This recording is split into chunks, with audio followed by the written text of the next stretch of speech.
I always feel so incredibly uncomfortable in front of a camera. uh, Hello. I'm gonna try really hard to not look at myself because that's something that, yeah, it just happens. It's like you want to see how you're lining up in the frame, um, and you want to see how bright white your little silvers are shining because you're sitting in front of the sliding glass door. uh, yeah. Anyway, so today is my 2-year sober anniversary. Um, these are my lovely flowers that I bought myself. And I also have a pint of Ben & Jerry's fish food in the freezer because I do pints differently now. um, yeah, so uh, 2 years sober, which is freaking awesome. I did not consider myself an alcoholic, but I definitely had a problem with alcohol, in the sense that I consider myself a binge drinker. Um, I've realized over the last handful of years that I'm just not a moderator. I am somebody who is an abstainer. Um, I don't know if it's an OCD thing. I don't know if it's, uh, I don't know. I don't know what it is, but I definitely have very obsessive tendencies. And it's kind of a miracle that I've never been addicted to drugs because I've definitely dabbled my fair share. But no, just when it comes to alcohol and sugar, I have a really hard time um, just not going overboard when I do decide to indulge. So I got tired of the just disastrous hangovers, because I mean, they would just put me out for a couple of days and I would have terrible anxiety and I would often feel like that was it. I was going to die. Like I was just sure that I, had taken it too far. My number was up. And I just got really tired of that feeling. I didn't want to keep putting myself through that. So 2 years ago today, I decided I was done. And I just knew, like I've gone on many sober streaks throughout the last decade where I would go months and months and months without having a drink. And I'd be fine. And then I just decide, I want to have a drink. And then it would turn into like 5 or 6. And then I would quit again and I'd start up again. And there was one time where I was sure that I was done. I was like, yeah, no, I'm good. But then I did pick it back up. But this time around, it came on a whim. And I just knew that I really, truly was done. And it's definitely not something that I even think about anymore. Like I still, so in the beginning when, gosh, I want to say like the first 6 months of sobriety, I would have dreams often that I was drinking again and I would wake up so devastated. But then I would be like, wait a minute, it was just a dream. Yes. And I haven't really had any of those in so long, but I did have one a couple nights ago that I had drank again, and it was a day before I was going to celebrate my 2 year sobriety. So, and that was 2 nights before. But yes, thankfully it was just a dream, and that doesn't happen too much to me. But God, it's so jarring when it does, because you're just like, you're so just completely distraught in your dream about breaking your sober streak, It's like the worst feeling ever, but then it's like the best when you realize, wait, it was just a dream. So, okay, so I got on here to fill you guys in on my quitting my job. Okay, let me think back. It's been a little bit of a blur. I've been out of work for, gosh, 2 weeks tomorrow? Is that right? Oh man. And then, so like in Springfield, Missouri, it's, I think 1 degree right now. And the last couple days, it's just been beyond cold and snowy. And so I've just been indoors. I think I've left my apartment 2 times in the 2 weeks since I've been without a job. Gosh. And I'm getting a little cabin fevery. But okay, so where I left off, I came into work on the 2nd of January, and I was like, okay, I'm just gonna go in, be positive, focus on my work. And I did. I went in, I barely talked to anybody, I just went and like zeroed in on my work and kind of figured I'd skate through the day with no problems because my supervisor was there first thing in the morning and she didn't say a word to me. And so I was like, okay, cool. Maybe she's going to drop it, And I just went about my day, and it was like, gosh, I think it was like 11:30. So I used to work 7 to 3:30, and it was about 11:30, and my other supervisor came up to me. So she wasn't actually there all the week prior. Like, she'd been on vacation that entire week, so she didn't witness anything that had happened. And she came up to me, and we've always been like really cool. Like, we were actually kind of buddies at one point. Like, we had mutual friends and we'd hang out together after work and stuff like that. So anyway, she came up to me and she was like, hey Candy, can I talk to you a second? And I thought she was just gonna like ask me like, what happened, fill me in. And instead she walks me into a room, and I'm like totally ambushed because she and my other supervisor, my other supervisor, the one that I had issues with the week prior, was sitting at a desk with paperwork. And I was just like, oh. Long story short, she decided to write me up. And I just felt like that was a really extreme reaction. I mean, really. Like I said, in the almost 9 years that I'd been there, I'd never had any issues. I'd never been verbally, had a verbal, I don't know what I'm saying, but you know what I mean? Like, I never had a talking to about anything, and definitely had never been written up before. So I was just kind of like, wow, I mean, this escalated quickly, And my whole issue, and I kept pressing that, was that it just didn't seem right that I was getting into trouble for doing something that everybody does around there with oh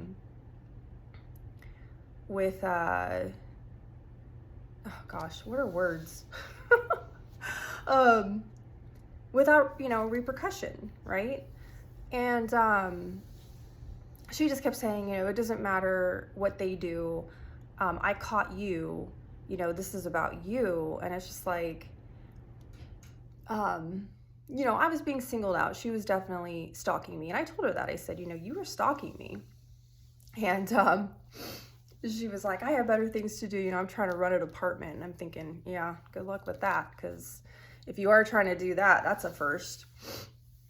But I didn't sign the write-up, which didn't matter anyway. But she was like, if you have anything that you want to say, you can write it here at the bottom. And I was like, I'll just go to HR, And yeah, she wrote me up for insubordination, which I chuckled at that.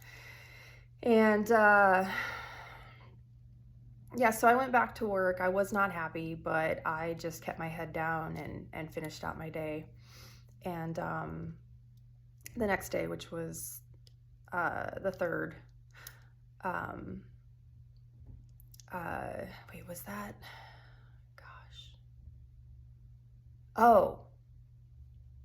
Actually, I forgot a little part. Okay, so on the 2nd, after I got written up and I went back to work, the gal from HR came over and was like, oh, you wanna come talk to me? And I told her everything, and I felt very heard. I felt very listened to, And I definitely was able to vent, and everything I said to her was just gold. I mean, it was just pouring out of me perfectly, unlike this video. um, but she was definitely kind of like, my hands are tied, you know, I can't do anything about the write-up. And I know that she sees what goes on around there. She knows. But is anything ever going to change? No. There's just a lot of favoritism and a lot of double standards. And it's really just, I mean, I guess that's, you know, that can be the case in any workplace, but I don't know the last time I worked somewhere that I absolutely felt like I was in preschool again.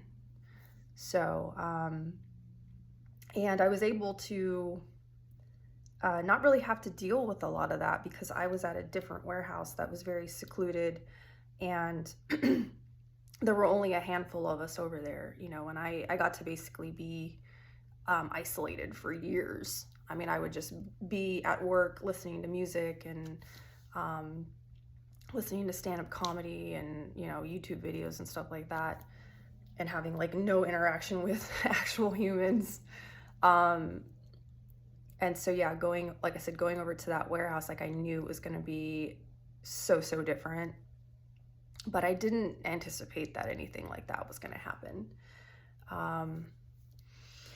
So, gosh, okay, yeah, so the next day, the 3rd, Wednesday, I went into work and I was like, okay, I'm just going to try to stay positive, barrel through this day. And first thing in the morning, I'm sitting at my desk and I'm just listening to pockets of people just laughing, talking, having a great time, obviously not working. I look over and my managers are sitting there talking and laughing, and they have a couple of other coworkers literally just sitting in chairs, not talking about work. It's very, very evident. And I'm just like, are you for real? Like, this is something I just got written up for, and it's going on all around me. And I was just fuming. You know, I'm just sitting there and I'm just so upset, and I'm like shaking, and God, it just irked me so bad, you know. And at one point, I got up. So, okay, like somebody brought food in, and they have like this whole thing about not eating at your desk because they don't want FOD when it comes to the parts that we deal with. And so we have like a station in inventory where people can bring food, and like you can walk over there and eat it, whatever. You just can't take it back to your desk. And so a couple of my coworker friends were over there, and the other supervisor, the one that didn't witness anything, was sitting at her desk, like right where the food was chilling. And so I walk over, and, you know, I'm snarky, I'm irritated about the situation. So I go over there and I'm like, oh, hey guys, like, I'm gonna join you since I totally can, you know, like, this is okay, I'm not gonna get in trouble for this. And one of my coworker friends was like, well, careful, you know, we might not be able to get away with this anymore. And the supervisor was like, okay guys, like, everybody knows what's okay and what's not okay around here, let's be adults. And oh my God, when she said that, I just wanted to be like, oh, can we start with you? Like, have you ever been an adult?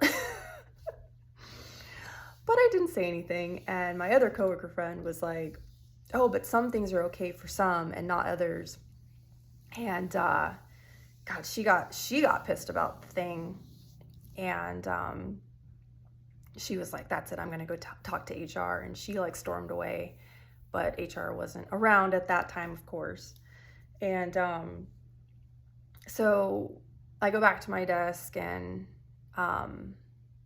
yeah, I just can't get past feeling like I'm definitely being targeted. You know what I mean? Like, it's totally fine if everyone else hangs around and talks, but the moment I'm doing it, it's a problem. And so I sent HR an email, and I was just basically like, you know, I don't think this job's a good fit for me anymore. Am I able to resign on good terms? Just basically like, I feel like I'm about to have an anxiety attack, like it's taking everything in me to not just quit on the spot. You know, I was like, I don't know what to do, but I just can't stay here anymore. I just can't, I can't do this. And she got back to me like right away and said that, that yeah, she would be able to allow me to resign and I would still be eligible for rehire should I wish to return. But no, I am looking forward, not backward. And backward, is that a word? Or is it backwards? Forwards and backwards, forward and backward, right? God. Anyway, I swear I'm not an idiot. Well, I guess that's debatable. So yeah, basically she was like, you know, you got to do what you got to do. And I went around and was telling my coworkers that I was done. I was quitting, and they were all in shock, you know, but they were like, yeah, we don't blame you.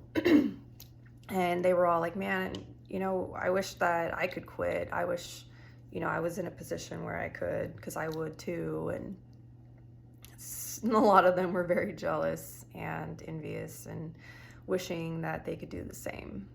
So I definitely feel for them. And at one point, 2 of my coworker friends were at my desk when I was like gathering my stuff up, because I was trying to make sure that I had all my personal belongings, so that, you know, when I left, I wasn't like, oh crap, I forgot, you know, X, Y, and Z. And they were talking to me, and my other supervisor, I don't want to name names, you know, so the other one that was clueless about the whole thing, like stopped and was like, hey guys, like, are you on lunch break?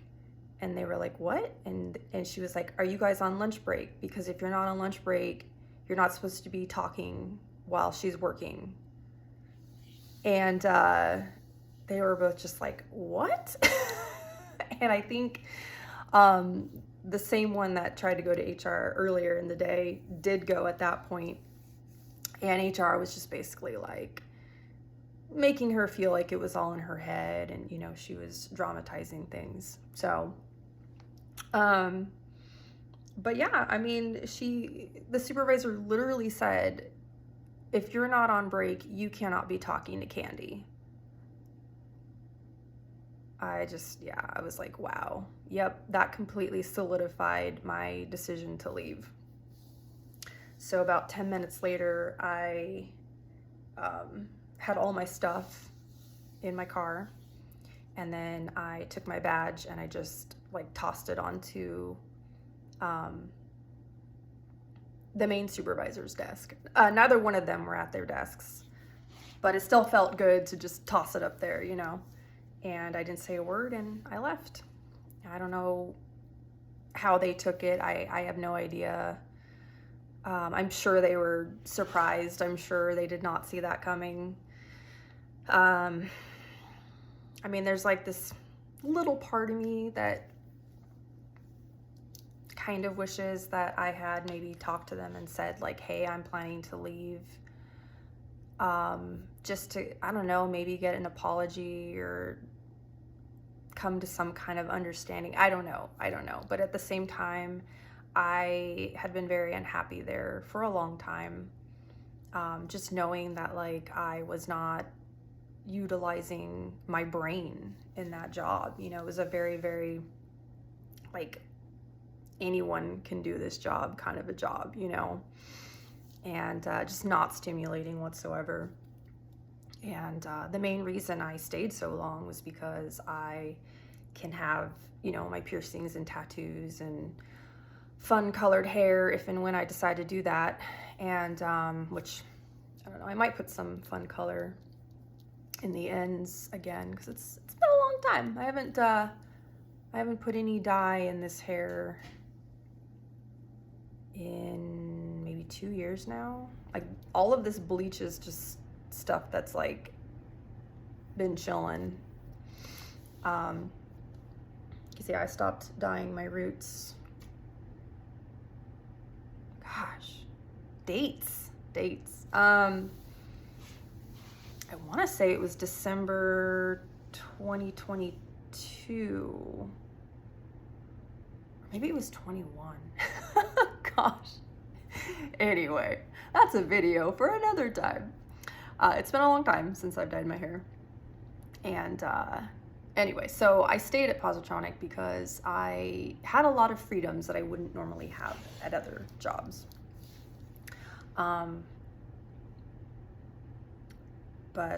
Yeah, it was just time to go.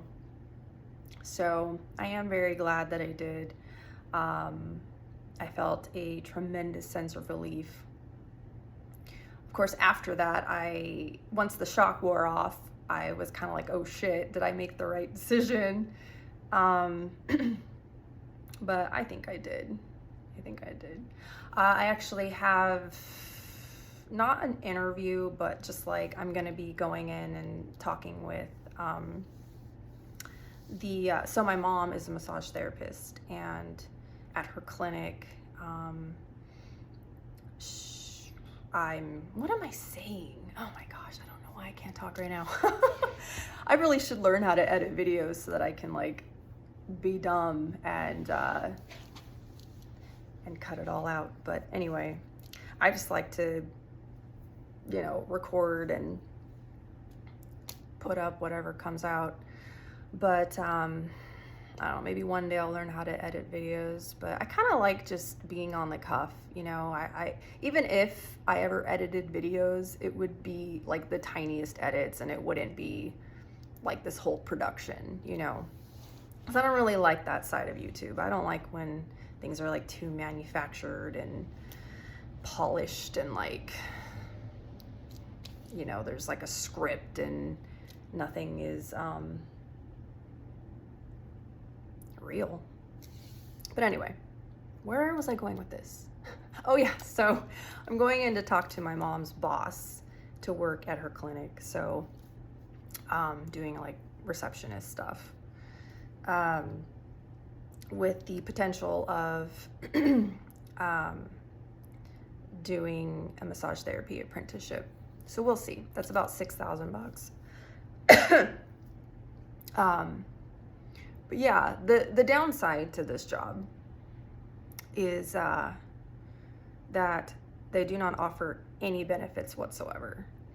So that makes me nervous because I'm used to having benefits.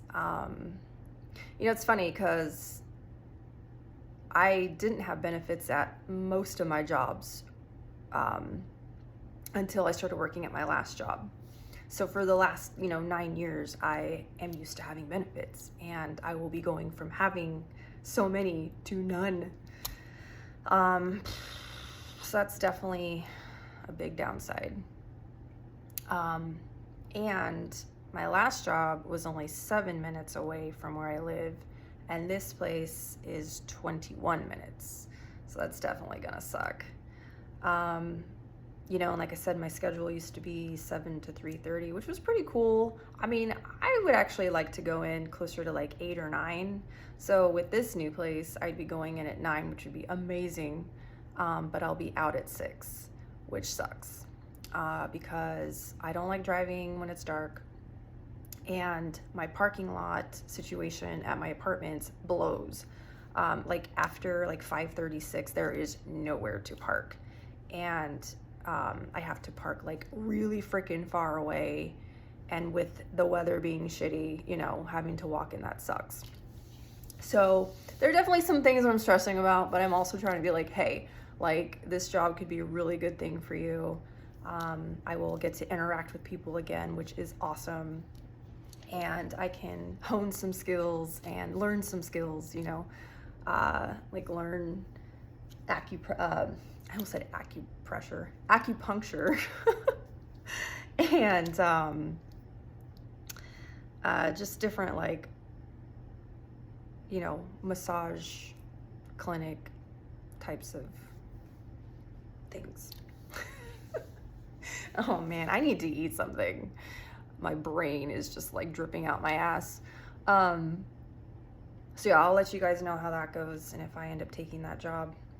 Um, like well, I don't want to say.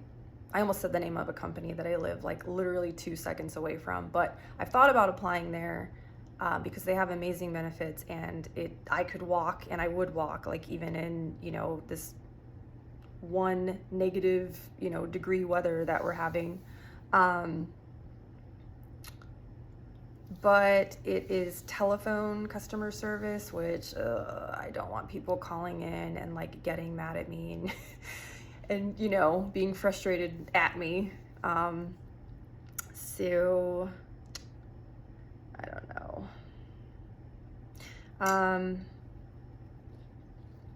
But yeah, I feel like there's something else I wanted to touch on, but I guess that's it for now. Wow.